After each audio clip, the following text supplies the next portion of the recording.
La grande édition proposée par la rédaction. Mesdames et messieurs, bonsoir. Bienvenue dans ce journal. Le Parti pour la restauration des valeurs du Mali, PRVM Fasoko, a procédé à l'inauguration du nouveau siège de la section du parti en commune 1. La cérémonie d'inauguration s'est déroulée le samedi dernier à Doumazana, en commune 1 du district de Bamako, en présence de plusieurs responsables du PRVM Fasoko, dont le président national Abdoul Karim Sako Abdoulaye Sogodougou.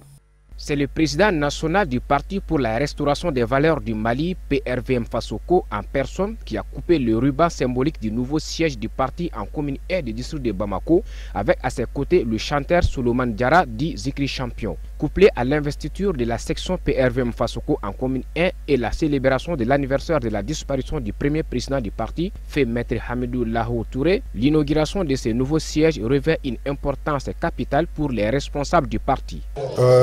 Nous sommes dans une dynamique de restructuration, de réorganisation et d'implantation de notre parti sur le chiquier national.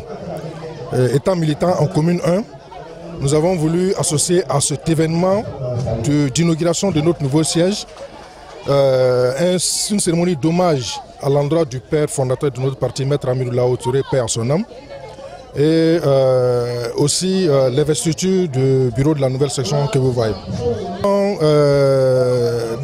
Au niveau des 9 quartiers de la commune 1, nous avons validé déjà 6 sous-sections. Les 3 autres sous-sections sont en essence d'être validées. Nous avons 78 comités qui sont mis en place. Et nous pensons qu'il y a beaucoup qui reste encore à faire. Nous avons aussi 4 conseillers élus pour notre première élection au niveau de la mairie de la commune 1. Donc c'est pour vous dire que, au vu de notre âge, un jeune parti qui vient d'arriver sur le chiquier national, à moins de 3 ans, nous avons obtenu ce résultat. C'est à saluer. Voilà. Actuellement, le parti est en 8e position nationale parmi 200 partis. On vient d'être créé juste après 4 ans. Un parti qui est à ce niveau-là, on sait bien que c'est le travail et c'est l'avenir qui est promis. Pour sa part, celui qui a l'insigne honneur de présider le parti du Chambo n'a pas caché sa fierté de voir le parti se doter d'une nouvelle structure pour mener à bien ses missions restauratrices des valeurs du Mali, avant de souhaiter un repos éternel pour le premier président du PRVM Fasoko. Vous savez, nous avons commencé il y a 5 ans, à peu près, en 2013, et on vient d'inaugurer le siège de la commune 1. Et ça veut dire qu'il y a de l'engouement, il y a la vivacité, il y a l'engouement vers ce parti et que les gens travaillent ici. Aujourd'hui, nous avons 4 conseillers au niveau de la commune 1. S'ils arrivent à mettre un siège au nom de la commune 1, nous sommes vraiment contents au bureau national pour ça et on les en félicite.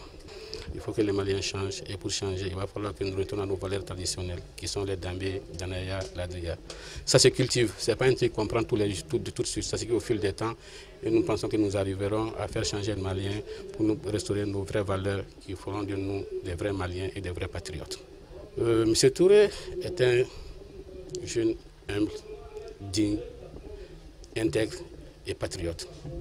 Il nous a mis sur ce chemin. Malheureusement, comme on l'a dit, en Bamala, à Mindi, nous avons pris le plan haut et nous prions Dieu, exerçons Dieu que nous puissions porter ce plan haut jusqu'à Koulouba. Parce que c'est le qu'il avait recherché. Pour que les Maliens aient une vraie vie, pour que les Maliens puissent avoir une vraie valeur ancestrale pour les développer. Je vous remercie. Les militants et sympathisants du PRVM Fasoko sont sortis en nombre comme pour signifier que les principes fondateurs sur lesquels repose le parti pour la restauration des valeurs du Mali leur tiennent à cœur, à savoir Dambé, Danaya, Ladiria, qui veulent dire respectivement dans la langue de Molière, dignité, confiance et droiture. Après avoir sillonné toutes les régions du Mali avec une forte délégation, dans le cadre d'une tournée nationale, le président des phares Ankaouli, Modibo Sidibé, a présenté ses vœux de nouvel an aux militants et sympathisants du parti. C'était le samedi dernier à l'espace Bouna de Bamako. Sadio Sidibé, Baba Keïta. C'est dans une ambiance cordiale que le président des phares Ankaouli est ovationné à l'occasion de sa présentation des vœux tenue samedi dernier à l'espace Bouna de Bamako. Plusieurs questions relatives à la situation sécuritaire du Nord et les élections présidentielles prochaines dans notre pays ont été les principaux sujets évoqués par Modibo Sidibé. Il était important que, avec la nouvelle année, qu'on puisse appeler des représentants des grains que nous avons rencontrés pour que d'abord eux-mêmes se connaissent entre eux et qu'on ait l'occasion de se présenter les vœux de l'an, de comprendre aussi quel est notre engagement, de partager nos points de vue, de voir comment nous allons bouger en termes de réseau pour le pays, pour faire en sorte que le changement que nous souhaitons puisse être là, mais que ce soit un changement qui est avec les citoyens, qui est fait par les citoyens et pour les citoyens. Pour qu'un projet politique, les phares l'ont dit dans leur manifeste, un vrai projet politique pour le Mali doit être discuté avec les Maliens eux-mêmes, doit partir de la base vers le haut. C'est pour ça qu'ils ont notre programme entre les mains depuis longtemps, ils sont en train d'en discuter, ils sont en train d'en parler. Certains nous ont fait parvenir leurs suggestions. Nous allons organiser des rencontres thématiques sur certains des volets pour aller beaucoup plus loin, pour qu'ils s'expriment. Et que ça, ce soit leur expression. C'est pour on l'a dit, ce qu'on a fait, ça a été fait avec les jeunes. Ça a été fait pour les jeunes. Et si Dieu nous donne l'occasion, ça ne peut être fait qu'avec les jeunes. Ça fait 2 ans et 6 mois que Modibo Sidibé et une équipe a fait le tour du Mali et l'Europe. Et partout on a passé voir les gens dans leurs grains. Les grains, c'est traditionnel dans ce pays. Tout le monde a des grains. C'est des questions d'âge, c'est des questions de génération. C'est dans ce grain et qu'on discute de tout. C'est dans ce grain et que tout le monde, tu verras tout le monde, mais personne n'a une même... Le grain dans le grain, tout le monde n'a pas la même vision. Donc tu trouveras que dans un grain, tu vois quelqu'un soutient le président de la République, tu trouves que dans un grain, quelqu'un qui soutient Soumela, dans un grain, quelqu'un soutient Cheikh Modibo Diarra, dans un grain, d'autres soutiennent aussi Modibo, dans un grain, d'autres aussi ne sont pas politiques. On est allé les voir chez eux. On a décidé maintenant de les convoquer, de les inviter, et pour que nous échangeons. Et les dire aussi merci pour l'accueil chez eux. Cet homme aujourd'hui, c'est la solution du Mali. Et je vous dis, sur la chaîne Chérifla, 2018, Inch'Allah, le prochain président de la République du Mali, c'est Modibo Sidibé. Si le pays avance, si nous on n'a pas bénéficié, nos enfants vont bénéficier. Il a des idées pour faire avancer ce pays-là. C'est en travaillant qu'on peut gagner. Il a des idées. Les idées qu'il partage avec tout le monde pour pouvoir faire avancer ce pays-là. Sinon, il n'a pas de l'argent à donner à quelqu'un, il n'a pas de diamant à donner à quelqu'un, mais il a des idées parce qu'il connaît ce pays-là. Si quelqu'un connaît ce Mali-là, Modibo fait partie. Le président du parti a également exhorté les autorités du pays à l'organisation des élections crédibles et transparentes. Aujourd'hui, j'ai parlé à des citoyens maliens. Vous le savez, depuis plusieurs mois, nous nous rendons dans les rues de Bamako, dans les quartiers, dans les concessions, où les Maliens ont l'habitude de se rassembler, de parler, et vous le savez bien, autour du thé, du Mali, des problèmes du quartier, des problèmes de la ville, des problèmes de la nation, où ils ont leurs idées, des grandes discussions. Il était important que, comme on l'a dit, faire de la politique, c'est sentir le pays. Sentir le pays, c'est être avec les gens. Donc nous sommes là avec eux, parler avec eux pour essayer de comprendre, d'entendre d'eux-mêmes ce qu'ils ont comme préoccupation, d'entendre eux-mêmes les solutions qu'ils ont. Les Maliens veulent être informés, ils veulent comprendre ce qui se passe, ils veulent être partie prenante des débats, ils veulent des débats publics.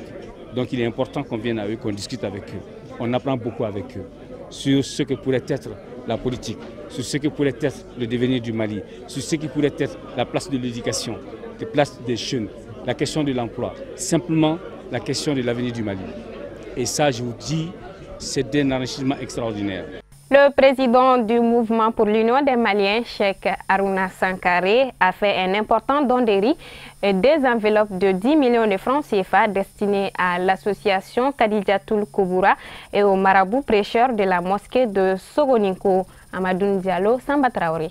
Le mouvement pour l'Union des Maliens, sous la conduite de son président Cheikh Harouna Sankaré, a procédé à la remise d'une importante quantité de riz composée de 200 sacs et d'une enveloppe de 5 millions de francs CFA à l'association Kadidjatoul Kouboura dirigée par Adia Matouré. 5 autres millions de francs CFA ont été remis aux marabouts prêcheurs de la grande mosquée de Sogoninko en commune 6 du district de Bamako. Une action hautement appréciée par les bénéficiaires. Nous sommes comblés de joie et nous tenons quand même à remercier le Cheikh Harouna Sankaré au nom du Kalamblo Kiatul Koubra, parce que cet acte de générosité quand même, ça nous a comblé tous les musulmans de la commune 6 du district de Bamako de façon particulière et généralement tous les musulmans du Mali tout entier. Dans les jours à venir, comme vous le savez très bien, Adjama Touré, bien avant l'arrivée de Cheikh Harouna Sankaré ici, cet acte de générosité, Touré le faisait avant.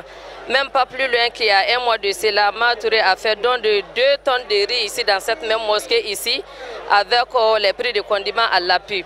Donc ce que Cheikh Harouna Sankaré vient de donner, ça ne fera qu'un plus à ce que Adjama Touré fait déjà auparavant. Selon le donateur, le but de cette donation est d'encourager les efforts consentis par cette association dans l'assistance des couches défavorables de notre pays. Il s'est dit aussi engagé et disponible dans ce combat.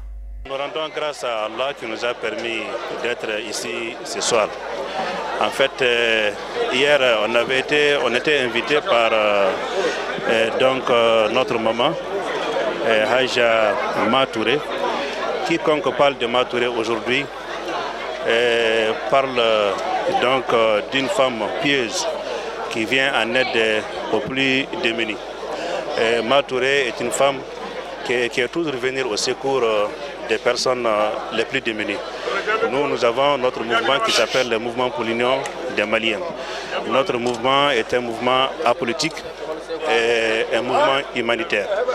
Donc c'est la raison pour laquelle cet après-midi, nous sommes venus l'appuyer pour qu'elle puisse venir en aide aux femmes qui sont en difficulté, et venir aussi en aide à nos imams et à nos prêcheurs qui sont ici, qui passent tout leur temps donc à véhiculer le bon message qu'Allah subhanahu wa ta'ala a prescrit.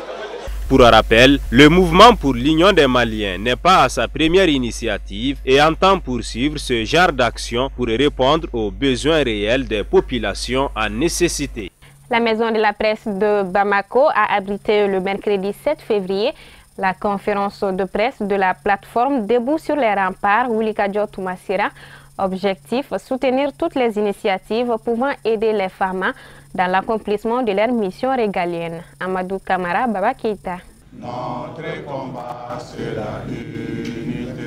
C'est par l'hymne national du Mali que cette conférence de presse initiée par la plateforme Debout sur les remparts, Wulikadjo Toumassira, a pour but d'informer et de sensibiliser toutes les forces vives de la nation sur la situation alarmante des forces de sécurité maliennes qui ont subi tout récemment des pertes dans des tragédies d'Aguelhok, de Boni, de Sumpi et de Menaka. L'amer sentiment que les militaires ont besoin de nous.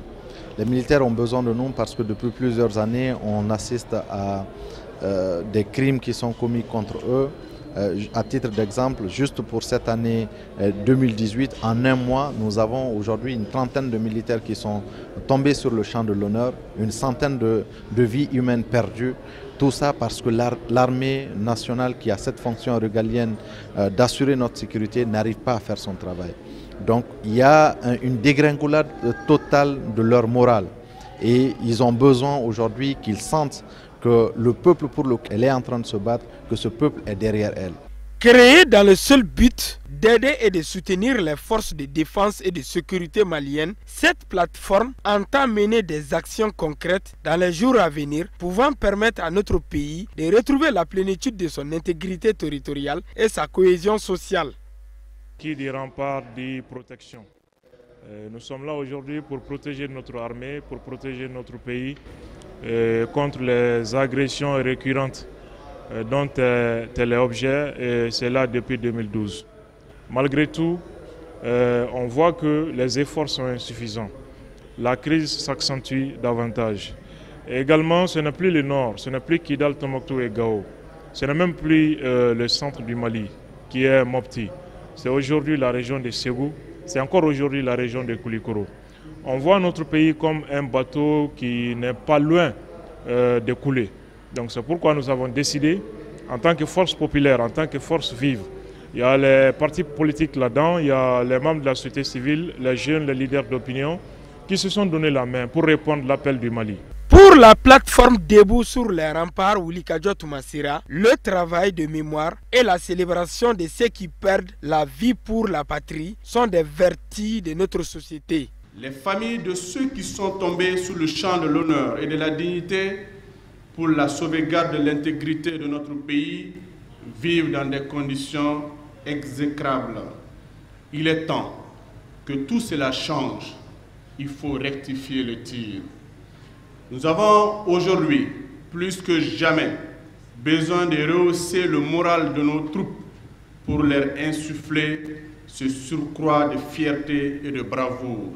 C'est pourquoi nous, leaders d'associations de la société civile, leaders religieux, syndicats, militants de partis politiques, leaders d'opinion, inquiets du regain de tension au nord et au centre du Mali, interpellés par le nombre de pertes en vies humaines, plus de 1200 morts de 2013 à 2017, une centaine de morts depuis le début de l'année.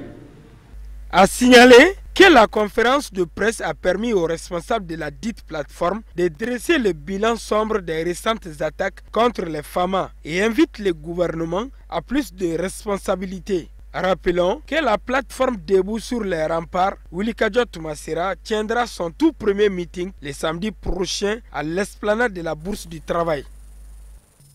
Conformément aux nouvelles dispositions prises par les autorités maliennes dans le but d'assainir davantage le paysage médiatique national, le ministre de l'économie numérique et de la communication a présidé le jeudi dernier à la Maison de la Presse le lancement officiel de la nouvelle carte de presse. Amadou Diara, Ibrahim Koulibaly.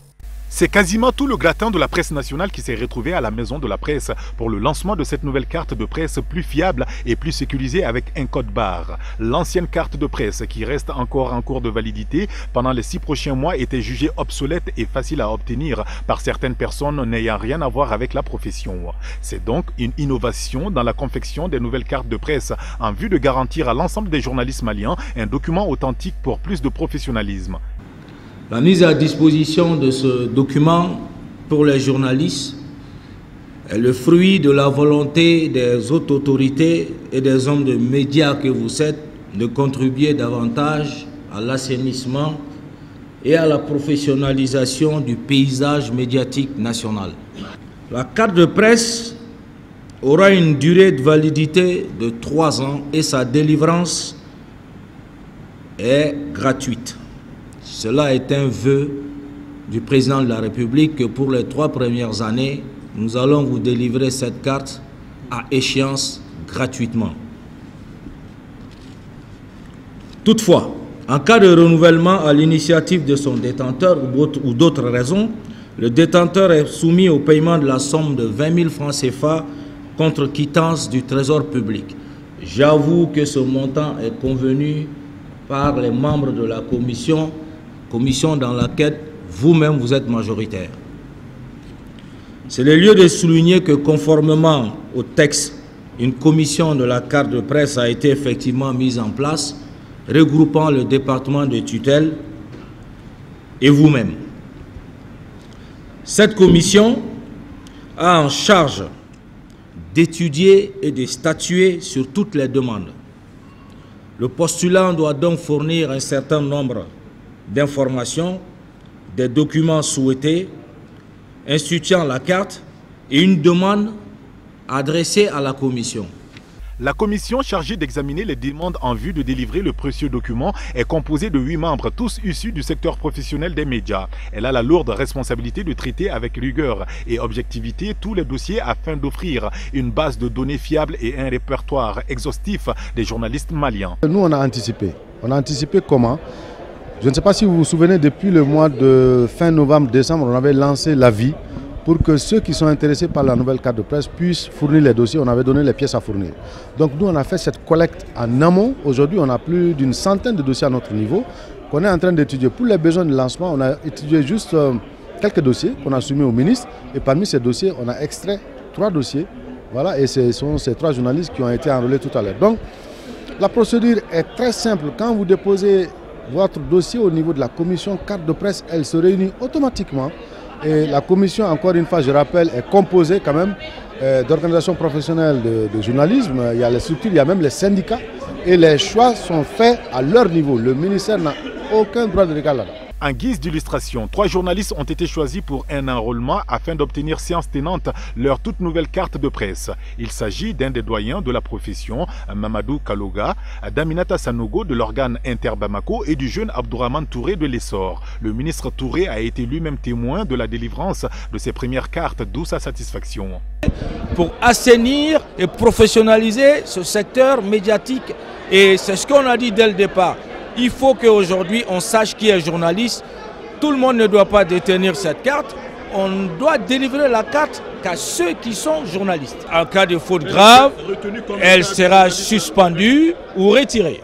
Voilà un grand nouveau pas qui vient de s'accomplir par les autorités du Mali pour davantage de professionnalisation du métier de journaliste. Chers confrères, n'attendez plus pour constituer vos dossiers afin de vous mettre à l'abri. Pour une bonne prestation en compétition africaine, le gouvernement du Mali a remis une somme symbolique de 60 millions de francs CFA, soit 15 millions à chaque club engagé en Coupe de la Confédération et en Ligue des champions des clubs africains. Pour apporter des éléments de réponse au sujet, le ministre des Sports a animé un point de presse afin de taire toutes les rumeurs. Issouf Koulibaly, Abdoulaye Sogodogo. Soucieux de la prouesse de nos représentants en compétition africaine de football, le président de la République, au nom du gouvernement du Mali, a remis une somme symbolique de 60 millions de francs CFA, soit 15 millions aux 4 équipes maliennes, à savoir le Stade malien de Bamako, l'AS Real, les 11 créateurs de Nyarela et le Djoliba Athletic Club. Ce geste salutaire des plus hautes autorités a été différemment apprécié par certains de nos compatriotes. C'est pourquoi le représentant des bénéficiaires a tenu à éclairer l'opinion nationale que ce geste n'est nullement un acte de campagne, encore moins un geste populiste de la part du président de la République. C'est suite à ma demande. Quand il a fait la visite du terrain du Real, j'ai fait 3 demandes. La première, c'était de jouer en compétition, ouvrir les stades. La deuxième, c'était de faire un tournoi pour les 4 équipes. Et le troisième point, c'était de prendre en charge une partie des charges de préparation des équipes. Donc, il a accédé à cette demande. Il m'a dit qu'il va joindre les plus hautes autorités de l'État. Il l'a fait. Et en réponse, nous avons reçu la promesse du chef de l'État de nous faire 15 millions par club. Encore une fois, nous remercions parce que quand on reçoit quelque chose, il faut remercier, c'est dans nos traditions. Et quand il m'a dit qu'il a l'argent et qu'il allait nous remettre des chèques, j'ai dit, monsieur le ministre, le délai d'encaissement des chèques, surtout si c'est de virement bancaire, donc d'une banque à une autre qui n'est pas la même banque, c'est 72 heures. C'était lundi. Et lundi, s'il faut encaisser les chèques jeudi, comment on peut finir les transferts? Je pense qu'à l'interview, j'ai dit que c'était d'abord pour finir les transferts, acheter les équipements et faire le reste de la préparation. Le ministre des Sports a non seulement justifié ces gestes, mais il a également précisé que le gouvernement est dans son devoir d'assister et d'appuyer ces clubs qui traversent une zone de turbulence. Lorsque j'ai porté l'affaire au Conseil des ministres, le chef de l'État a décidé d'allouer 15 millions par club. Et lorsque j'ai reçu les sous, j'ai appelé le président Sow, j'ai dit, mais je ne peux vous payer que par chèque. Ah, il m'a dit, monsieur le ministre, ça nous pose problème. Nous devons jouer vendredi. Nous avons des problèmes de transfert à régler. Or, les transferts, si on ne règle pas ça cash, on ne pourra pas faire jouer les joueurs le vendredi, samedi et dimanche. Face à l'urgence, qu'est-ce que je peux faire? Je ne peux que payer les équipes en liquide. Pour que l'esprit qui a été fait, qui sous-tend le fait que le chef de l'État soutient ces équipes, c'est de les permettre d'aborder ces compétitions africaines dans les meilleures dispositions. Des clubs qui sont en difficulté, qui ont des problèmes financiers et qui, dans l'urgence, doivent attendre 3, 4 ou 5 jours pour encaisser un chèque. Voilà l'explication. Des esprits malicieux vont essayer de travestir cela. Tout le monde sait que nous entrons en campagne bientôt pour dire que c'est autre chose. Non, le ministre n'a pas fait de distribution d'argent. Le ministre a remis aux équipes qui sont en difficulté, qui ont des besoins et qui avaient des urgences. Pour l'affiche de ce premier tour préliminaire, le vendredi 9 février au stade Modibo Keïta, le Djoliba AC affrontera CR Belouizdad de l'Algérie. Le même jour et au même lieu, les 11 créateurs du Nyarela seront face à Elwa United du Libéria. Le samedi 10 février, toujours au stade Modibo Keïta, le stade malien de Bamako affrontera le club ivoirien de Williamsville. Et le dimanche 11, le club nigérian Mutant of Fire Club s'expliquera face aux Scorpions. Depuis quelques semaines, les usagers de la route de Koulikoro qui passent devant les rails communément appelés Raïda vivent un casse-tête à cause du stationnement pêle-mêle des Sotrama. Cette situation est la conséquence d'un litige qui oppose le maire de la commune 2 du district de Bamako et les syndicats de chauffeurs de Sotrama. Pour plus de précisions, suivant Abdul Karim Sako. Usagers, transporteurs ou simples passagers, tous ont vécu et continuent de vivre jusqu'à nouvel ordre le calvaire qu'a occasionné le stationnement de ces véhicules de transport en commun plus connus sous l'appellation Sotrama. Ceci est la résultante des malentendus ayant opposé la mairie de la commune 2 du district de Bamako et les syndicats de conducteurs de Sotrama leur demandant d'évacuer les Raïda pour, disent-ils, des raisons de sécurité et d'assainissement. Faux, rétorque le syndicat transporteur qui estime être victime d'une décision des autorités communales auxquelles les syndicats reprochent un parti pris dans l'affaire qui les oppose à cet autre syndicaliste Marafa Touré. Le 18, il nous a donné une convocation, on est parti à la mairie, il ne nous a pas parlé de sécurité, il ne nous a pas parlé d'assainissement. Il y a un secrétaire général déchu de la coordination nationale du bureau national du nom de Marafa Touré. Lui-même, il était présent là-bas. Le maire nous demande de le suivre. Il veut donner la gestion de tous les raïdas à Marafa Touré. C'est ce problème qui nous oppose au maire de la commune 2. Bon, Marafa Touré n'est pas un syndicat, c'est-à-dire il n'a jamais milité ici. Parce que le raïda c'est composé de 4 comités syndicaux. Il y a Bangoni, il y a Fadjigila, il y a Burkasomou, il y a Chigroni. Il ne fait pas partie de ces comités-là. C'est les chauffeurs qui nomment les responsables syndicaux. Il n'a pas sa base ici. Sa base, c'est la rive droite. C'est un syndicat de la rive droite. Donc si tu veux prendre tous les syndicats d'ici et donner leur gestion à un syndicat de la rive droite, vraiment, ce n'est pas possible. C'est ce problème-là qui nous oppose au maire de la commune D. On veut que les autorités de la ville de Bamako, les autorités compétentes, interviennent. Parce que nous aussi, nous sommes des Maliens. On a des droits. Donc, on veut qu'on nous mette dans nos droits.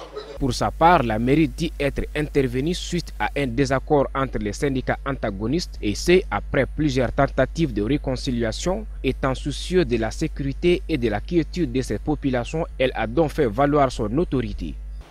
Nous nous sommes dit, c'est à la mairie de prendre ses responsabilités, de s'investir pour qu'il y ait la quiétude au niveau de la commune 2, de parler entre les deux clans et voir si on peut éventuellement trouver un terrain d'entente entre les deux clans. Nous nous sommes investis, on avait même mis une commission sur place. Nous avons envoyé une lettre aux deux parties. Aux deux parties, une lettre d'interdiction de stationnement au Raïda. L'autre partie, le clan de Marafa, et ils ont respecté la lettre, mais le clan de Joly n'a pas voulu respecter, raison pour laquelle on a fait appel à la force de l'ordre pour la quiétude là-bas.